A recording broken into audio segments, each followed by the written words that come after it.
اشارات ماہنامہ ترجمان القرآن دور حاضر میں قرآن مجید کے پیغام کو سمجھنے کا بہترین ذریعہ تازہ اشارات کی آڈیو ریکارڈنگ پیش کی جا رہی ہے۔ سماعت فرمائیے۔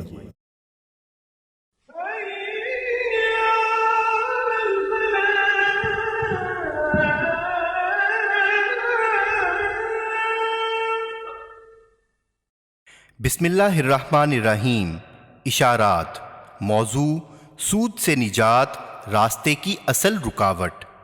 تحریر: پروفیسر خورشید احمد۔ ماہنامہ عالمی ترجمان القرآن، اکتوبر 2022۔ مسلمان معاشرہ اور سودی نظام ایک دوسرے کی ضد ہیں اور یہ دونوں بیک وقت نہیں چل سکتے۔ ایک کا وجود دوسرے کی نفی ہے، ایک کا غلبہ دوسرے کے لیے موت کا پیغام ہے۔ ان دونوں کے درمیان کوئی سمجھوتا ممکن نہیں۔ جن افراد اور جن معاشروں پر سودی نظام کا غلبہ ہو وہ حقیقی خوشحالی سے ہمیشہ محروم رہتے ہیں۔ وہ معاشرے حل من مزید کی آگ میں سلگتے رہتے ہیں اور انسان کا غمخوار اور دم ساز ہونے کے بجائے ایک دوسرے کا خون چوسنے اور حق مارنے میں مشغول رہتا ہے، جبکہ قرآن ایسے افراد اور معاشرے کی مثال اس شخص سے دیتا ہے جسے شیطان نے چھو کر مخبوط الحواس کر دیا ہو۔ کما یقوم الذی یتخبطہ الشیطان من المس، اور جن کے خلاف خود اللہ نے اپنے اور اپنے رسول صلی اللہ علیہ وسلم کی طرف سے اعلان جنگ کیا ہو۔ فَأَذَنُوا بِحَرْبٍ مِّنَ اللَّهِ وَرَسُولِهِ، وہ فرد اور معاشرہ کیسے چین کی زندگی گزار سکتا ہے جو مسلسل اللہ اور اس کے رسول صلی اللہ علیہ وسلم سے برسر جنگ ہو؟ سود کی قباحت اور ہولناکی کے بارے میں اللہ اور اس کے رسول صلی اللہ علیہ وسلم نے جو انداز بیان اختیار فرمایا ہے، اس کے بعد کسی صاحب ایمان کے لیے یہ گنجائش نہیں رہتی کہ وہ ایک لمحے کے لیے بھی اس قاتل ایمان و ضمیر و اخوت کو گوارا کر سکے۔ رسول کریم صلی اللہ علیہ وسلم نے فرمایا کہ جو آدمی سود کا ایک درہم کھاتا ہے وہ 36 مرتبہ بدکاری کرنے سے زیادہ سخت گناہ کماتا ہے، اور بعض روایات میں ہے کہ جو گوشت مال حرام سے بنا ہو اس کے لیے آگ ہی زیادہ مستحق ہے۔ مسند احمد، طبرانی۔ حضور صلی اللہ علیہ وسلم نے فرمایا کہ جب کسی بستی میں بدکاری اور سود پھیل جائے تو اس نے اللہ تعالیٰ کے عذاب کو اپنے اوپر دعوت دی۔ مستدرک حاکم۔ اور یہ کہ جب کسی قوم کے باہمی لین دین میں سود کا رواج ہو جائے تو اللہ تعالیٰ ان پر ضروریات کی گرانی مسلط کر دیتا ہے، اور جب کسی قوم میں رشوت عام ہو جائے تو ان پر دشمنوں کا رعب و غلبہ حاوی ہو جاتا ہے۔ مسند احمد۔ اگر آج ہم بصیرت کی نظر خود اپنے ارد گرد ڈالیں اور اپنے ملک کی حالت کو دیکھیں تو مخبر صادق کی پیشگوئی ہمیں 100% درست نظر آتی ہے، اور اہل ایمان کو توبہ اور رجوع الی اللہ کی دعوت دیتی ہے کہ صرف یہی نجات کی راہ ہے۔ انسداد سود کی کوششوں کا جائزہ۔ سود کے بارے میں پاکستانی قوم کے جذبات اور اس کی قیادتوں کے رویے میں ہم آہنگی پیدا نہیں ہو سکی۔ قائد اعظم رحمہ اللہ نے پاکستان کے اسٹیٹ بینک کے افتتاح جولائی 1948 کے موقع پر جو تقریر کی تھی اس میں سود سے پاک مالیاتی نظام کو قائم کرنے کی خواہش کا اظہار کیا تھا۔ 1956 کے دستور سے لے کر 1973 کے دستور تک ہر ایک میں سودی نظام سے نجات کی ضرورت کا اظہار کیا گیا ہے۔ اسلامی مشاورتی کونسل 1962 تا 65 اور 1969 نے بار بار اس امر کا اظہار کیا کہ سود کو اس کی ہر شکل میں ختم کیا جائے اور متبادل نظام قائم کیا جائے، لیکن برسر اقتدار طبقوں نے اس طرف کوئی پیش رفت نہیں کی۔ جنرل محمد ضیاء الحق نے 29 ستمبر 1977 کو اسلامی نظریاتی کونسل کو سود سے پاک نظام مرتب کرنے کا کام سونپا، اور کونسل نے 15 ماہرین معاشیات و بینکاری کے تعاون سے نومبر 1978 میں اپنی عبوری رپورٹ اور جون 1980 میں مکمل رپورٹ پیش کی۔ انہی رپورٹوں کی روشنی میں جنرل محمد ضیاء الحق نے 10 فروری 1979، 12 ربیع الاول کو 3 مالیاتی اداروں کو سود سے پاک کرنے کا پہلا عملی اقدام کیا، جس پر 1 جولائی 1979 کو عمل ہوا۔ 1980 سے دوسری اصلاحات کا آغاز کیا گیا جو لشتم پشتم 1984 تک جاری رہیں۔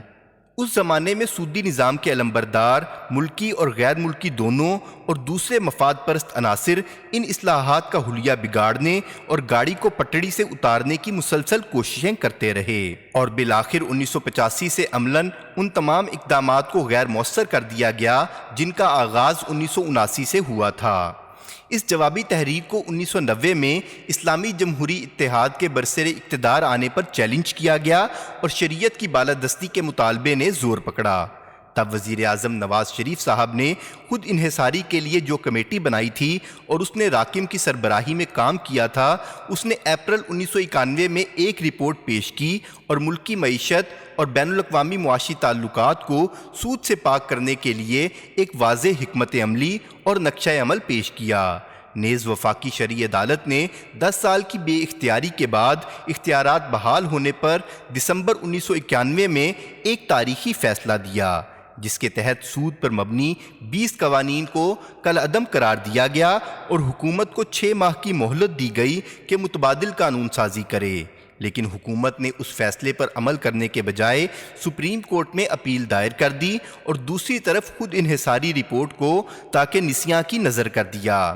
ہمارے ہاں یہ عجیب منطق ہے کہ پالیسی سازی اور متبادل راستوں کے لیے حکومت اپنے اختیارات کو استعمال کرتے ہوئے سارے ضابطوں کو معطل کر کے چند گھنٹے میں لاہ عمل تجویز کر لیتی ہے، لیکن سود سے نجات ہی ایک ایسا معاملہ ہے جس میں حکومت یہ بہانے تراشتی ہے کہ اس کی اصل ذمہ داری حکومت کی نہیں بلکہ قوم کی ہے کہ وہ حکومت کو بنا بنایا کوئی متبادل نظام لا کر دے تاکہ وہ حرکت کے لائق ہو سکے۔ دراصل بیماری کی اصل جڑ ہی یہ ہے کہ حکومت اور اختیار رکھنے والے سارے ادارے اس اہم معاملے پر اپنی ذمہ داری کو نہ صرف یہ کہ محسوس نہیں کرتے ہیں بلکہ بڑی چابک دستی سے ذمہ داری دوسروں پر ڈال دیتے ہیں۔ حالانکہ جس طرح ملک کو درپیش تمام مسائل اور چیلنجوں کے بارے میں یہ ان کی ذمہ داری ہے کہ ان کے حل کے لیے پالیسیاں بنائیں، وسائل حاصل کریں اور ضروری عملی اقدامات کریں، اسی طرح سود کے مسئلے کے بارے میں بھی اصل ذمہ داری ارباب اقتدار ہی کی ہے اور اس بارے میں کسی راہ فرار کی گنجائش نہیں۔ ہمیں عدالت کے اس فیصلے پر سخت حیرت ہوئی جس میں 28 اپریل 2022 کو یہ قرار دیا گیا کہ 5 سال کی مدت میں سود کے خاتمے پر مبنی معیشت کھڑی کی جائے، یعنی فاضل جج یہ تصور کرتے ہیں کہ یہ کام اس طرح کرنے جا رہے ہیں جیسے کسی نئے کام کا آغاز کیا جا رہا ہو اور سادہ کاغذ پر کسی نئی تحریر کا مرحلہ درپیش ہو۔ بلا شبہ یہ کام بہت اہم ہے اور ہمہ پہلو بھی، لیکن یہ تاثر کہ کوئی متبادل موجود نہیں ہے اور اسلامی نظام معیشت کے قیام کا مطالبہ کسی خلا میں کیا جا رہا ہے، محض کم علمی ہے یا صریح دھوکہ دہی۔ آج بلا سود متبادل محض کوئی خیالی شے نہیں ہے۔ حقیقت یہ ہے کہ 70 برسوں میں اس سلسلے میں اتنا کام ہوا ہے کہ اگر کوئی مخلص اور اہل قیادت نئے نظام کے قیام کا عزم اور ارادہ رکھتی ہو تو ایک دن کی تاخیر کیے بغیر مؤثر اقدام کا آغاز ہو سکتا ہے۔ بلا شبہ نیا نظام قائم کرنے میں وقت لگے گا اور تبدیلی کا عمل تدریج اور مناسب حکمت عملی ہی سے انجام دیا جائے گا، مگر آج اصل رکاوٹ فکری کام کی کمی یا متبادل نقشہ کار کی عدم موجودگی نہیں، قیادت میں ایمان اور سیاسی عزم و ارادے کی کمی ہے۔ ہم یہ بات کسی تعصب کی بنا پر نہیں کہہ رہے۔ اللہ تعالی ہمیں ہر تعصب اور جانبداری سے محفوظ رکھے۔ راکم پچھلے 60 برسوں سے ذاتی طور پر ان کوششوں سے وابستہ رہا ہے جو اس سلسلے میں ہوئی ہیں، اور اپنے ذاتی علم اور تجربے کی بنا پر یہ بات کہہ رہا ہوں کہ اصل رکاوٹ کسی متبادل ماڈل کی کمی نہیں ہے، راستہ صاف ہے اور اب تو دوسروں کے عملی نقوش بھی موجود ہیں۔ اصل ضرورت منزل کے شعور اور چلنے کے ارادے اور ہمت کی ہے، اور ہماری قیادتوں کا اصل مرض بھی یہی ہے کہ نہ فکر و نظر کے اسلامی اسلوب کو انہوں نے شعوری طور پر اپنایا ہے اور نہ ان میں وہ جرت اور عزم ہے جس کی بنا پر انسان دنیا و ما فیہا سے بے نیاز ہو کر اپنے اصل اہداف کے حصول کے لیے سرگرم عمل ہو جاتا ہے۔ ایک طرف ذہنوں پر مغرب کے افکار کا غلبہ ہے تو دوسری طرف مفاد پرست عناصر اور عالمی ساہوکاری نظام کے کارپردازوں کا گھیراؤ ہے جو ذہنوں کو مسموم کرنے اور کمزور ارادہ لوگوں کے قدموں کو متزلزل کرنے میں مصروف ہے۔ اور ہمارے ارباب اقتدار کا حال یہ ہے، ایمان مجھے روکے ہے تو کھینچے ہے مجھے کفر، کعبہ میرے پیچھے ہے کلیسا میرے آگے، ضرورت اس امر کی ہے کہ دماغ میں جو بت خانے آباد ہیں ان کو توڑا جائے اور دل و نگاہ کی مسلمانی کا راستہ اختیار کیا جائے۔ سود ایک مغالطہ جو مختلف انداز میں بار بار دیا جاتا ہے، وہ سود کے تصور کے بارے میں ہے۔ وفاقی شرعی عدالت کے سامنے بھی سرکاری وکیلوں نے اس مسئلے کو اٹھایا اور سپریم کورٹ میں جو اپیل دائر کی اس میں بھی اس بات کو شامل کیا گیا، یعنی یہ کہ کیا بینک کا سود ربا کی تعریف میں آتا ہے۔ ہم اس بات کو بالکل دو ٹوک انداز میں واضح کر دینا چاہتے ہیں کہ اس سلسلے میں عرب دنیا، بر عظیم اور جنوب مشرقی ایشیا میں دور غلامی میں جو بحثیں اٹھائی گئی تھیں، آج وہ قصہ پارینہ ہیں۔ الحمدللہ گزشتہ 70 برسوں میں اس موضوع پر ایسی سیر حاصل بحث ہوئی ہے کہ براہین قاطع کی بنیاد پر یہ بحث ایک اجماع پر منتج ہو چکی ہے، اور وہ یہ ہے کہ قرض کے مالی معاملات پر اصل سرمایہ پر جو بھی متعین اضافہ پہلے سے طے ہو اور شرط معاہدے کا حصہ ہو وہ سود ہے، خواہ یہ قرض صرفی ضروریات کے لیے ہو یا پیداواری مقصد کے لیے، فرد لے رہا ہو یا ادارہ، نجی ہو یا سرکاری، مہاجن ہو یا بینک اور انشورنس کمپنیوں کے ذریعے۔ اس پر پاکستان میں بھی اور عالم اسلام میں بھی مکمل اتفاق رائے ہے، اور علماء اور ماہرین معاشیات دونوں اس پر متفق ہیں۔ اس لیے بحث کو از سر نو شروع کرنا علم اور خلوص پر مبنی نہیں، بلکہ مسئلے کو الجھانے، تعویق میں ڈالنے یا دھوکہ دینے کے مترادف ہے، اور انسان اپنے آپ کو تو دھوکہ دے سکتا ہے لیکن اللہ کو دھوکہ نہیں دے سکتا۔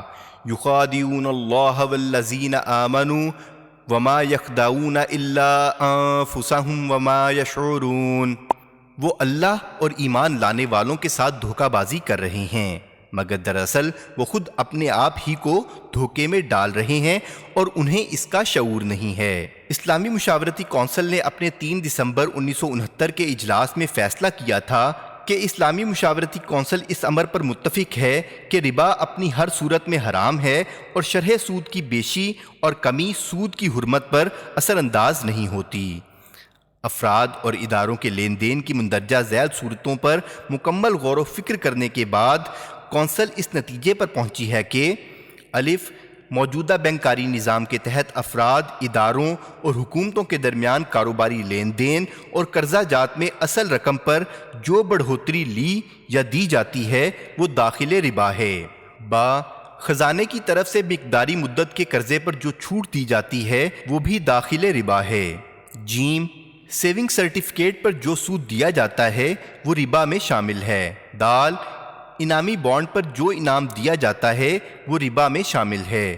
ہاں پروویڈنٹ فنڈ اور پوسٹل بیمہ زندگی وغیرہ میں جو سود دیا جاتا ہے وہ بھی ربا میں شامل ہے۔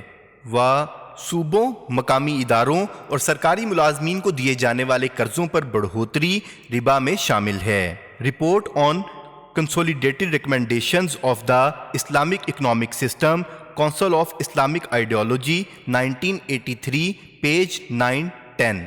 بالکل یہی وہ پوزیشن ہے جو اسلامی نظریاتی کونسل اور اس کے ماہرین معاشیات اور بینکاروں نے اپنی آخری رپورٹ میں اختیار کی ہے۔ اسی طرح اسٹیٹ بینک آف پاکستان کے گورنر کی صدارت میں بینکاروں کی جس کمیٹی نے کام کیا اور 1980 میں اپنی رپورٹ دی، اس نے بھی یہی پوزیشن اختیار کی ہے۔ اس طرح ملک کے علماء اور معاشی ماہرین اور بینکار اس پر متفق ہیں۔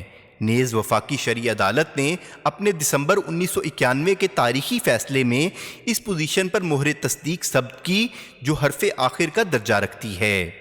یہی پوزیشن عالمی اداروں کی ہے۔ بھارت کے مجمع الفقہ الاسلامی نے وہاں کے چوٹی کے علماء کے سیمینار میں جس آخری متفقہ رائے کا اظہار کیا وہ یہ ہے: سود خواہ ذاتی مصارف کے قرضوں پر لیا جائے یا تجارتی و کاروباری قرضوں پر، شریعت اسلامی کی نظر میں بہرحال حرام ہے۔ قرآن و سنت، اجماع و قیاس اور امت محمدیہ کا عمل متوارث سب یہی بتاتے ہیں کہ حرمت ربا کے بارے میں اس کا کوئی اعتبار نہیں کیا جا سکتا کہ قرض لینے کا مقصد اور محرک کیا ہے۔ سود کی حرمت پر اس کا بھی کوئی اثر نہیں پڑتا کہ شرح سود کم ہے یا زیادہ، مناسب حد تک کم ہے یا نامناسب حد تک زیادہ۔ دونوں صورتوں میں کوئی فرق نہیں کیا جا سکتا، دونوں صورتیں بہرحال حرام ہیں۔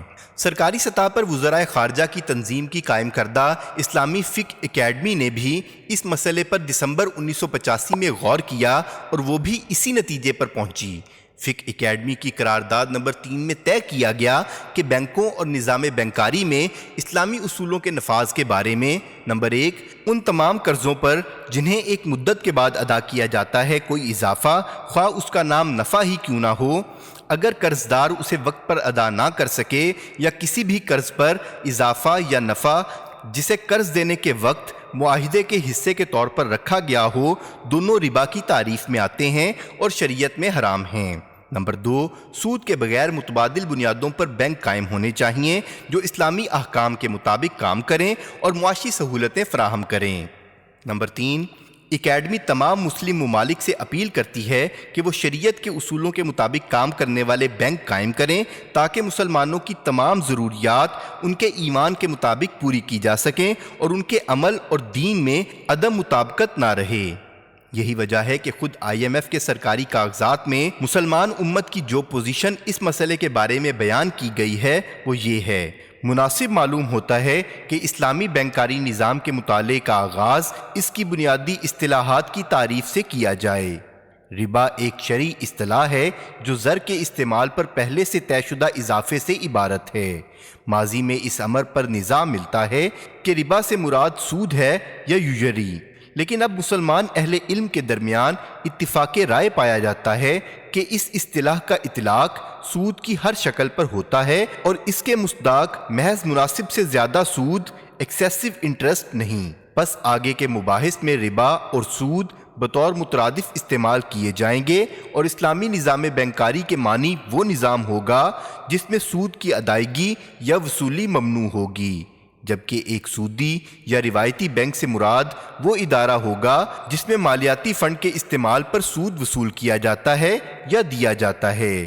International monetary fund staff papers volume 33 number 1 March 1986 Islamic interest free banking A theoretical analysis by Mohsin S Khan page 4 and 5۔ ان علمی مباحث کا بے لاگ جائزہ اس امر کو بالکل واضح کر دیتا ہے کہ سود کے بارے میں جو سوالات اور شبہات اٹھائے جاتے ہیں وہ غیر حقیقی ہیں اور قرآن و سنت نے سود کو اس کی ہر شکل میں حرام قرار دیا ہے، خواہ وہ قدیم ساہوکاری کی شکل میں ہو یا جدید بینکاری کی، ضرورت مندوں کے صرفی قرضوں سے متعلق ہو یا تجارتی اور پیداواری قرضوں سے، نجی دائرے میں ہو یا سرکاری، نیم سرکاری دائرے میں، کم شرح پر ہو یا زیادہ شرح پر۔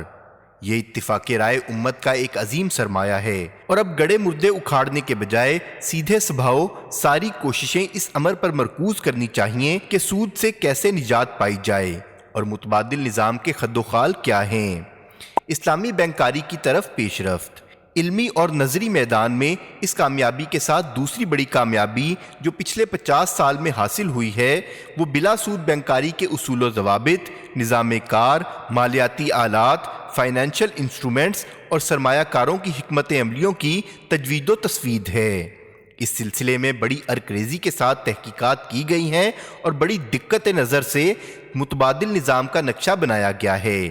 اس سلسلے کی ابتدائی کوششیں تو 1930 اور 40 کے اشروں میں ہوئی تھیں اور اس میں سب سے زیادہ راہکشا کام مولانا سید ابوالعلا مودودی، ڈاکٹر انور اقبال قریشی اور باقر الصدر شہید نے کیا تھا۔ پھر جدید معاشیات کے ماہرین میں ڈاکٹر نجات اللہ صدیقی، ڈاکٹر محمد عزیز، ڈاکٹر محمود ابو سعود نے ابتدائی کام کیا، جسے گزشتہ 50 برسوں میں محققین کی ایک ٹیم نے سنوارنے اور مزید آگے بڑھانے میں قابل قدر حصہ لیا ہے۔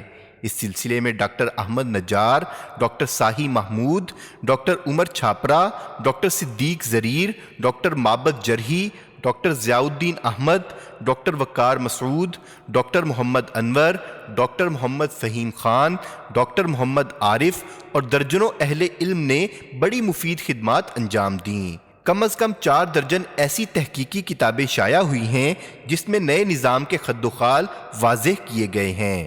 ان میں سے بعض کے مصنفین کو اسلامی ترقیاتی بینک کا ایوارڈ اور شاہ فیصل ایوارڈ بھی مل چکا ہے۔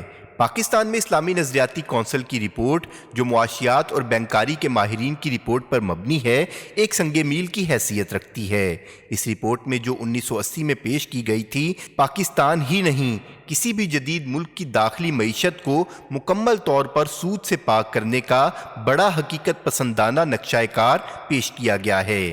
اسٹیٹ بینک کے گورنر کی صدارت میں مرکزی بینک کی ایک کمیٹی نے بھی اسی موضوع پر 1981 میں کام کیا اور اس کا دیا ہوا نقشہ بھی اسلامی نظریاتی کونسل کے نقشے سے بہت قریب ہے۔ اسلامی نظریاتی کونسل کی رپورٹ میں مارچ 1981 میں ایک عالمی سیمینار میں بحث ہوئی اور اس کی سفارشات کی بحثیت مجموعی توثیق کی گئی، نیز مزید کچھ سفارشات کی گئیں جو international institute of Islamic economics کی طرف سے منی اینڈ بینکنگ ان اسلام کے نام سے شائع ہوئی ہیں۔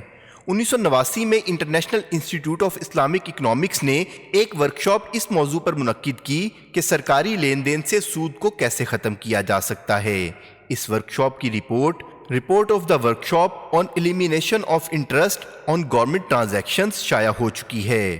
اس کے بعد جون 1992 میں commission for Islamisation of economy نے اپنی عبوری رپورٹ بینکاری کو سود سے پاک کرنے کے بارے میں دی، جسے ابھی تک شائع نہیں کیا گیا بلکہ قانون کے مطابق سینٹ اور اسمبلی تک میں پیش نہیں کیا گیا۔ انسٹیٹیوٹ آف پالیسی اسٹڈیز نے ایک سیمینار معیشت سے سود کو ختم کرنے کے بارے میں منعقد کیا، جس میں معاشیات اور بینکاری کے تقریباً 100 ماہرین نے شرکت کی۔ اس کی رودات کے بھی متعدد ایڈیشن 1994 کے بعد ایلیمینیشن آف ربا فرام دا اکانومی کے نام سے شائع ہو چکے ہیں۔ یہ سارا کام پاکستان کے حالات کی روشنی میں متبادل نظام کا ایک واضح خاکہ پیش کرتا ہے اور ہر شعبے کے لیے متبادل تجویز کرتا ہے۔ بیرونی قرضوں کے بارے میں بھی کام ہوا ہے۔ اس کے لیے مندرجہ بالا رپورٹ اور خود انحصاری کمیٹی کی رپورٹ میں واضح رہنمائی موجود ہے، بلکہ خود انحصاری کمیٹی کی رپورٹ میں تو ایک طرف اس قانون کا خاکہ موجود ہے جو اس کام کو انجام دینے کے لیے درکار ہے، اور دوسری طرف باقاعدہ اکونومیٹرک ماڈل کی مدد سے 3 سال میں معیشت سے سود کو ختم کرنے کا پورا پروگرام بھی دیا گیا ہے۔ لیکن اصل مشکل یہ ہے کہ متبادل نظام کا مطالبہ کرنے والے نہ ان چیزوں کا مطالعہ کرتے ہیں اور نہ ان پر عمل کرتے ہیں۔ حد یہ ہے کہ اگر ان کے ذہنوں میں ان پیش کردہ خطوط کے بارے میں کوئی اعتراضات اور خدشات ہیں تو ان پر گفتگو نہیں کرتے، جس سے ان کی عدم توجہی اور غیر سنجیدگی کا پتہ چلتا ہے۔ ایسا معلوم ہوتا ہے کہ چونکہ اس تمام کام میں جو سفارشات کی گئی ہیں وہ ان کے ذوق یا خواہش کے مطابق نہیں ہیں، اس لیے وہ ان باتوں کے وجود کا انکار کر دیتے ہیں اور رٹ لگائے ہوئے ہیں کہ متبادل کہاں ہے۔ ہم نے اوپر صرف اس کام کی طرف اشارہ کیا ہے جو پاکستان میں ہوا ہے۔ باقی مسلم ممالک میں بھی خصوصیت سے عرب دنیا، ملائیشیا، ترکیہ اور خود مغرب کی یونیورسٹیوں اور تحقیقی اداروں میں جو کام اس وقت ان موضوعات پر ہو چکا ہے اور جسے مغرب کی جامعات نے بھی اعلیٰ تحقیقاتی کام شمار کیا ہے، اس کی فہرست اور تعارف ایک الگ مقالے کا محتاج ہے۔ بات صرف علمی کام اور نظری طور پر متبادل نظام کی نقشہ گری تک محدود نہیں ہے۔ الحمدللہ پچھلے 60 برسوں میں بلا سود بینکاری محض ایک نظریہ نہیں رہی ہے بلکہ ایک جیتی جاگتی حقیقت بن چکی ہے۔ بلا شبہ ابھی بہت سا کام کرنا ہے اور بڑے مراحل طے کرنا ہے، مگر جو کچھ حاصل ہو چکا ہے وہ اسلامی اصول بینکاری کا لوہا منوانے کے لیے کافی ہے۔ بالکل نچلی اور عوامی سطح پر تو بلا سودی انداز میں بچتوں کو جمع کرنے اور وسائل کی فراہمی کا کام ہمیشہ سے ہوتا رہا ہے۔ انفرادی سطح ہی پر نہیں، اداروں کی سطح پر بھی ہوتا رہا ہے۔ ڈاکٹر محمد حمید اللہ صاحب نے حیدرآباد دکن میں پہلی جنگ عظیم کے بعد کے تجربات پر تحقیقی کام کیا تھا اور دکھایا تھا کہ کس طرح کروڑوں روپے کی سرمایہ کاری اس نظام کے ذریعے ہو رہی تھی۔ پچھلے 60 برسوں میں جو تجربات ہوئے ہیں، ذیل میں ان کی چند مثالیں پیش کرتے ہوئے ہمیں یہ دعویٰ نہیں کہ یہ بینک ہر اعتبار سے معیاری اسلامی اپروچ پر استوار ہیں، لیکن یہ بات بھی ضرور کہہ سکتے ہیں کہ اپنی تمام کمزوریوں کے باوجود ان بینکوں نے دنیا کے سامنے یہ مثال پیش کرنے کی کوشش کی ہے کہ بلا سودی بینکاری ممکن ہے۔ ان مثالوں پر چند کا تذکرہ یہ ہے۔ مصر کا مت غمر بینک ہے جو 1963 سے 1967 تک شرعی اصولوں کے تحت اسلامی بینکاری کے ابتدائی تجربے کے طور پر کام کرتا رہا۔ دراصل صدر ناصر نے سیاسی خطرات محسوس کرتے ہوئے اسے بند کر دیا تھا۔ اس کے بعد ناصر سوشل بینک 1971 کی شکل میں اس پروگرام کو نیا روپ دیا گیا۔ یہ ادارے نہایت کامیابی سے 10-12 سال چلتے رہے، جس پر مغرب کے محققین نے تحقیق کی اور انہیں کامیاب ابتدائی تجربات قرار دیا۔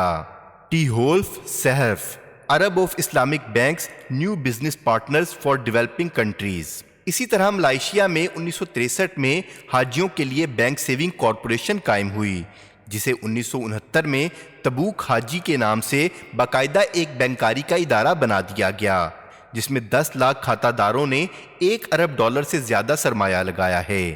اس کے تحت 5 کمپنیاں کام کر رہی ہیں اور نہایت کامیابی سے بینکاری اور حج کے انتظامات کی خدمات انجام دے رہی ہیں۔ 1975 میں پہلا باقاعدہ تجارتی بینک دبئی اسلامک بینک کے نام سے دبئی میں قائم ہوا۔ اسی سال 28 اسلامی ملکوں کے تعاون سے جدہ کا اسلامک ڈیولپمنٹ بینک قائم ہوا، جس کے اب 50 مسلم ممالک ممبر ہیں۔ ان باب کشا بینکوں کے بعد گزشتہ 20 سال میں 100 سے زیادہ بلا سودی بینک قائم ہوئے ہیں۔ 2 بڑے مالیاتی گروپ DMI اور البرکہ متعدد ملکوں میں بلا سود بینکاری کی خدمات انجام دے رہے ہیں۔ اخوت فاؤنڈیشن پاکستان نے بالکل عام آدمی کی سطح پر لاکھوں افراد کو بلا سود قرضے فراہم کیے ہیں، اور یہ تجربہ چھوٹے درجے کی سرمایہ کاری مائکرو فائنانسنگ کی تاریخ میں ایک کامیاب ترین تجربہ ہے، جس میں قرض کی واپسی کی شرح 95% سے زیادہ ہے۔ انٹرنیشنل ایسوسی ایشن آف اسلامک بینکس کے سیکرٹری جنرل کی ایک report November 1996 the present state of Islamic banks کے مطابق اس وقت خلیجی کونسل کے ممالک میں 17، بقیہ مشرق وسطیٰ میں 22، افریقہ میں 30، جنوبی ایشیا میں 47 اور یورپ اور امریکہ میں 4 بلا سودی بینک یا مالیاتی ادارے کام کر رہے ہیں۔ ان بینکوں کا کل سرمایہ $6 بلین ہے۔ ان میں موجود امانات ڈپازٹس $77 بلین اور ان کے کل اثاثے ایسٹس $166 بلین ہیں۔ سرمایہ کی تقسیم کے اعتبار سے مشرق وسطیٰ کے بینکوں کا حصہ 55%، خلیجی کونسل کے ممالک کا حصہ 23% اور جنوبی ایشیا کا 15% ہے۔ ان بینکوں کی کل شاخیں اس وقت 21,000 ہیں اور ان میں 2,71,000 ملازمین کام کر رہے ہیں۔ ان اداروں کے آپریشنز کے تجزیے سے معلوم ہوتا ہے کہ ان کے وسائل کا 30% اندرونی تجارت، 19% صنعت، 13% سروس سیکٹر، 12% اراضی اور املاک اور 5.8% زراعت کی مالی ضروریات پورا کرنے پر صرف ہو رہا ہے۔ ایون ٹریور نے 15 مارچ 2022 کو لکھا، اس وقت 820 بینک اور 17,000 میوچل فنڈز اسلامی معاشی اصولوں کے تحت کسی نہ کسی شکل میں کام کر رہے ہیں۔ 2012 سے 2019 کے درمیان $1.7 ٹریلین سے بڑھ کر ان کا حجم $2.8 ٹریلین ہو گیا، اور اندازہ ہے کہ 2024 میں یہ $3.7 ٹریلین تک پہنچ جائیں گے۔ کیسی ستم ظریفی ہے کہ ان تجربات کی موجودگی میں ہمارے ارباب سیاست متبادل نقشہ طلب کر رہے ہیں۔ انسداد سود کا لاہ عمل اور حکومتی روش، تینوں اہم میدان سود کی حقیقت اور تصور کی وضاحت، نظری طور پر بلا سود بینکاری اور مالیاتی نظام کے نقشہ کار کی صورت گری، اور کمرشل اور انویسٹمنٹ بینکاری کے میدان میں عملاً بلا سود اداروں کا قیام، اور ان میں کچھ کی 40 برس پر پھیلی ہوئی کوششوں میں جو کچھ حاصل کیا گیا ہے، اس کے ایک سرسری جائزے کے بعد ضروری معلوم ہوتا ہے کہ ہم تعین کے ساتھ یہ بھی بتائیں کہ پاکستان میں یہ تجربہ کیوں کامیاب نہ ہو سکا اور گاڑی کس طرح پٹڑی سے اتری۔ تفصیل میں جانے کا موقع نہیں، لیکن مختصراً سب سے پہلی بات یہ ہے کہ جو حکمت عملی اسلامی نظریاتی کونسل اور دوسرے اسلامی معاشیات کے ماہرین نے پیش کی تھی، اس پر پہلے قدم فروری 1979 کے بعد کوئی حقیقی پیش رفت نہ ہو سکی۔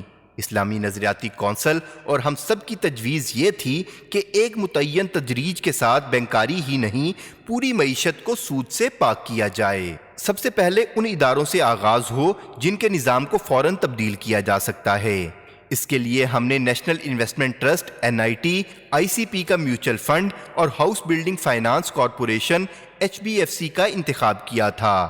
اس کے بعد ہم نے صنعت کے لیے بینکرز ایکویٹی کے قیام کا منصوبہ دیا، اور زرعی bank, small industries corporation, cooperatives اور ان اداروں کو پابند کیا کہ چھوٹے کاشتکار، چھوٹے تاجر اور چھوٹی صنعت کو سرمایہ فراہم کریں، تاکہ بنیادی سطح گراس روٹ پر عام آدمی کو سب سے پہلے بلا سود سرمایہ کاری کی سہولت میسر ہو سکے، جس سے روزگار کے مواقع بھی عام آدمی کو میسر آ سکیں گے اور غربت و افلاس کو دور کرنے میں بھی مدد ملے گی۔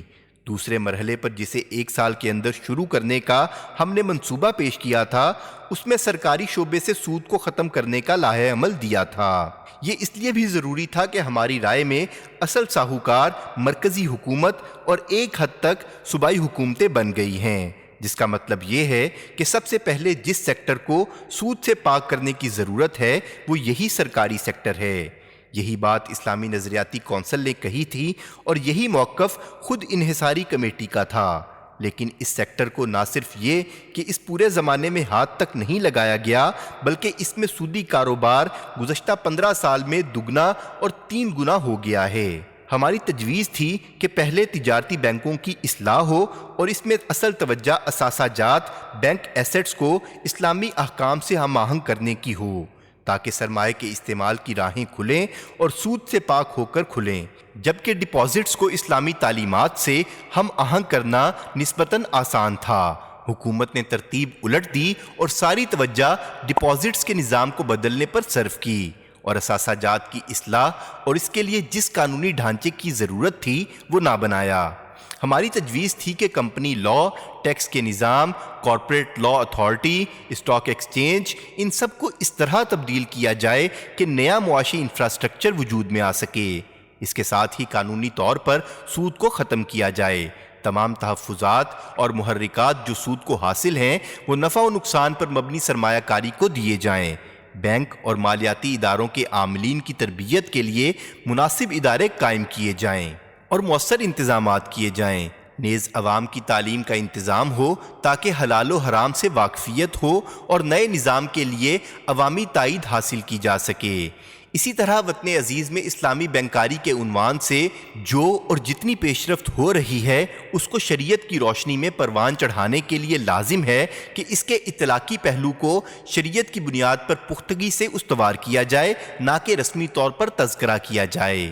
اسٹیٹ بینک کو اس پورے کام میں ایک مرکزی کردار ادا کرنا تھا، لیکن حکومت نے ان میں سے کوئی اقدام نہ کیا۔